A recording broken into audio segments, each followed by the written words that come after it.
Intentional or not, men seem to be good at causing trouble, even at the hormonal level. So is it true? Are men always bad for women? Are the male sex hormones androgens causing infertility in women worldwide? Many people at some point in their adult life consider starting a family of their own. Unfortunately, 10%, or roughly 6.1 million women in the United States, are denied the chance due to infertility. Our fertility is highly regulated through hormones secreted by our brain that influence our reproductive system. The connection between the brain and gonads is known as the hypothalamic pituitary gonadal axis, or HPG for short, and is our key to fertility. Here we have a diagram of the brain with the starting point of the HPG axis boxed off to include the first two regions. Zoomed in, we can get a better look. Let's break it down. The pathway starts with stimulation at the hypothalamus.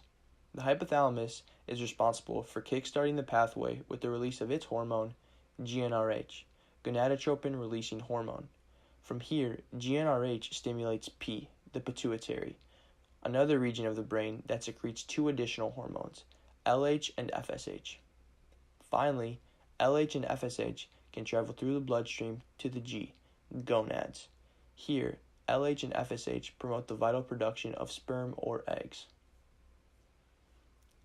A disorder known as Polycystic Ovary Syndrome, or PCOS, is the most common cause of infertility in women and is characterized by excess male hormone androgen production due to spiked LH levels, suspending ovary development.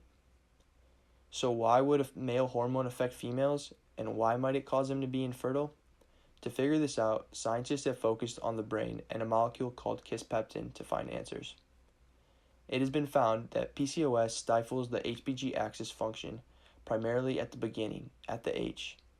This is where GnRH is released. Thus, it is believed excess androgen disrupts the axis by promoting GnRH release too rapidly. To illustrate, normal pulsatile release can be modeled in patients of PCOS more like this. The increased GnRH pulse frequency is problematic as it leads to an imbalance in hormone levels throughout the body, specifically between the LH and FSH ratio. This is where we begin to see the increased levels of androgen production and menstrual irregularities.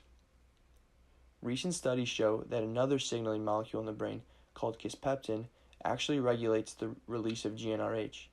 Kisspeptin molecules have receptors for androgen. This is how cells recognize and respond to hormones. Identifying this, Iwata and colleagues wanted to know whether kisspeptin is sensitive to androgens. If so, they could potentially find a link between androgen and its role in causing infertility. In their study, female rats were treated with DHT, an androgen derivative capable of inducing many of the metabolic characteristics of PCOS. The chronic exposure with DHT led to decreased kisspeptin and the reduction of pulsatile GnRH secretion prevalence. This appears to be no coincidence, as a decline in kisspeptin was followed with a decline in GnRH, supporting the role of kisspeptin controlling GnRH release. The observed decrease in GnRH pulse frequency resulted in a decrease in LH release in this study. As a result, Iwata and colleagues' model failed to represent PCOS, since PCOS patients present with high LH secretion. We can see the difference here. Results from Iwata and colleagues' study show us how complicated PCOS is and that there isn't a straightforward mechanism on how it causes infertility.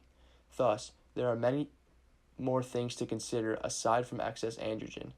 This advises the scientific community to keep pressing forward to find the combination of factors causing PCOS-mediated infertility.